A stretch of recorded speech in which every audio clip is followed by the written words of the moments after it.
오늘 말씀은 마가복음 11장 1절에서 19절입니다.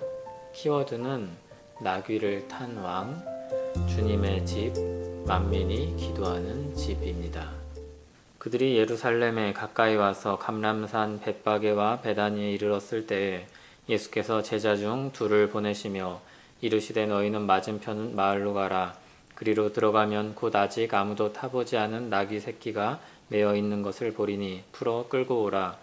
만일 누가 너희에게 왜 이렇게 하느냐 묻거든 주가 쓰시겠다 하라. 그리하면 즉시 이리로 보내리라 하시니 제자들이 가서 본즉 나귀 새끼가 문 앞 거리에 매어 있는지라. 그것을 푸니 거기 서 있는 사람 중 어떤 이들이 이르되 나귀 새끼를 풀어 무엇을 하려느냐 하매 제자들이 예수께서 이르신 대로 말한대 이에 허락하든지라. 나귀 새끼를 예수께로 끌고 와서 자기들의 겉옷을 그 위에 얹어 놓음에 예수께서 타시니 많은 사람들은 자기들의 겉옷을 또 다른 이들은 들에서 벤 나뭇가지를 길에 펴며 앞에서 가고 뒤에서 따르는 자들이 소리 지르되 호산나 찬송하리로다. 주의 이름으로 오시는 이여 찬송하리로다. 오는 우리 조상 다윗의 나라여 가장 높은 곳에서 호산나 하더라.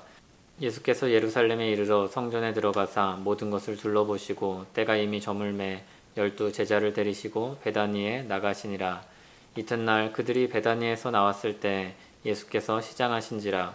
멀리서 잎사귀 있는 한 무화과 나무를 보시고 혹 그 나무에 무엇이 있을까 하여 가셨더니 가서 보신즉 잎사귀 외에 아무것도 없더라. 이는 무화과의 때가 아님이라. 예수께서 나무에게 말씀하여 이르시되 이제부터 영원토록 사람이 내게서 열매를 따먹지 못하리라 하시니 제자들이 이를 듣더라. 그들이 예루살렘에 들어가니라. 예수께서 성전에 들어가사 성전 안에서 매매하는 자들을 내쫓으시며 돈 바꾸는 자들의 상과 비둘기 파는 자들의 의자를 둘러 엎으시며 아무나 물건을 가지고 성전 안으로 지나다님을 허락하지 아니하시고 이에 가르쳐 이르시되 기록된 바 내 집은 만민이 기도하는 집이라 칭함을 받으리라고 하지 아니하였느냐. 너희는 강도의 소굴을 만들었도다 하시매 대제사장들과 서기관들이 듣고 예수를 어떻게 죽일까 하고 꾀하니 이는 무리가 다 그의 교훈을 놀랍게 여김으로 그를 두려워함일러라. 그리고 날이 저물매 그들이 성 밖으로 나가더라. 아멘. 예수님이 예루살렘 성으로 들어가십니다. 예수님은 제자들에게 나귀를 준비하게 하십니다. 세세하게 설명하여 준비할 수 있도록 하십니다. 예수님은 스가랴서에 나온 말씀을 성취하도록 하기 위해 작은 나귀를 준비하게 하셨습니다. 스가랴서 9장 9절에 나온 말씀입니다. 시온에 따라 크게 기뻐할지어다. 예루살렘에 따라 즐거이 부를지어다. 보라 내 왕이 내게 임하시나니 그는 공의로우시며 구원을 베푸시며 겸손하여서 나귀를 타시나니 나귀의 작은 것 곧 나귀 새끼니라. 예수님은 나귀 새끼를 타고 예루살렘으로 들어가십니다. 왕으로서 예루살렘에 들어가시는 겁니다. 스가랴서를 보면 이 왕은 공의로우시며 구원을 베푸시며 겸손한 왕입니다. 군사를 이끄는 왕처럼 큰 말을 타지 않으십니다. 작은 나귀 새끼를 타고 겸손하게 들어가십니다.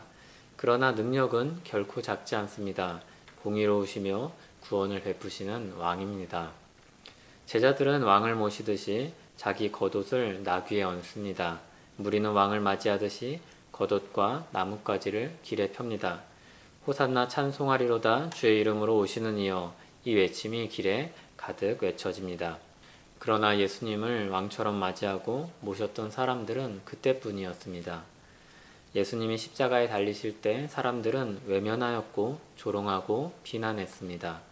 예수님이 예루살렘으로 들어가실 때 맞이하던 사람들은 또 곁에 있던 사람들은 십자가 앞에서 온데간데 없었습니다.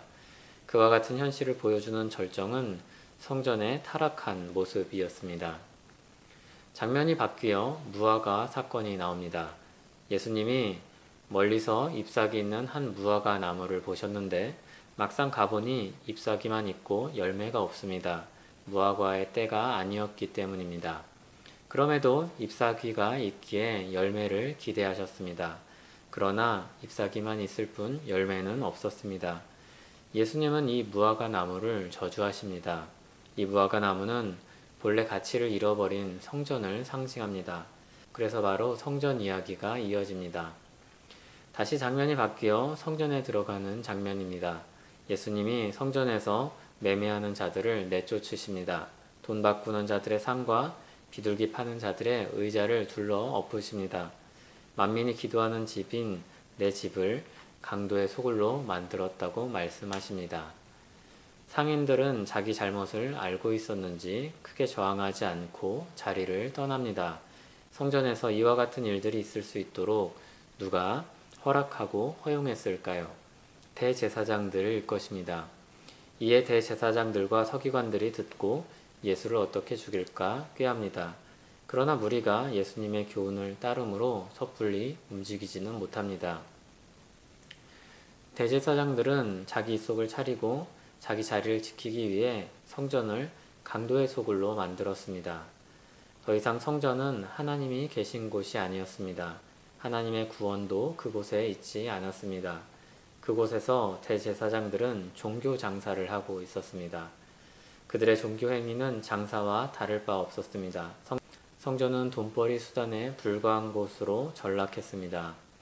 예배의 모습을 가지고 있으나 진정한 예배는 없었고 용서를 구하는 행위가 있으나 참된 회개는 없었습니다.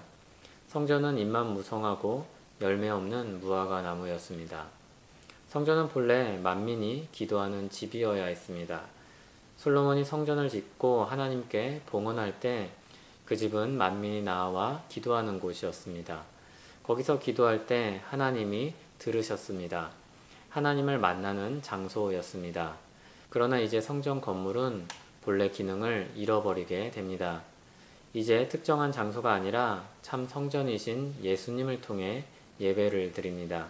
예수 그리스도 안에 있는 우리가 성전입니다. 건물로서의 성전은 더 이상 존재하지 않습니다. 그러므로 함께 모인 예배자들의 중심에 따라 그곳은 성전이 될 수도 있고 강도의 소굴이 될 수도 있습니다. 모인 사람들의 마음이 잘 되는 나를 위한 욕심으로 가득하고 거기서 어떤 이득을 보기 위한 생각으로 가득하다면 그곳은 성전이 아닙니다. 오히려 예수님의 이름으로 두세 사람이 모인 곳이 주님의 성전입니다. 그곳에 주님이 함께 하십니다. 예수 그리스도 안에 있는 두세 사람이 성전입니다. 그 사람들 안에 참된 예배와 교제가 있습니다. 물론 그렇다고 해서 우리가 이제 편의를 따라 예배를 드리고 하고 싶은 대로 살아가는 우를 범해서는 안 됩니다. 그것은 철이 없는 생각이며 행동입니다. 하나님은 우리 중심을 아십니다. 우리는 끊임없이 우리 왕 되신 예수님을 바라보고 그 이름으로 예배하는 예배자가 되어야 합니다. 우리는 죄를 회개하고 멀리하며 하나님과 교제하며 살아가야 합니다. 교회는 주님의 집으로서 만민이 나와 기도하는 공동체가 되어야 합니다. 우리 교회가 그런 교회 되길 바랍니다. 참된 예배자들, 만민이 하나님을 만나게 하는 사람들이 되길 기도합니다. 기도하겠습니다. 하나님 아버지, 우리를 예수 그리스도 안에서 구원하시고 참된 예배를 드리고 또 주님과 교제하는 은혜를 주시니 감사합니다. 그러나 주님, 우리가 아니란 생각이나 게으름으로 우리 욕심을 위해 우리 편의를 위해 대충 살지 않게 도와주시옵소서. 그런 죄를 짓지 않게 붙잡아 주시옵소서. 은혜를 힘입어 더 주께 나아가는 우리 되게 하옵소서. 예수님 이름으로 기도합니다. 아멘.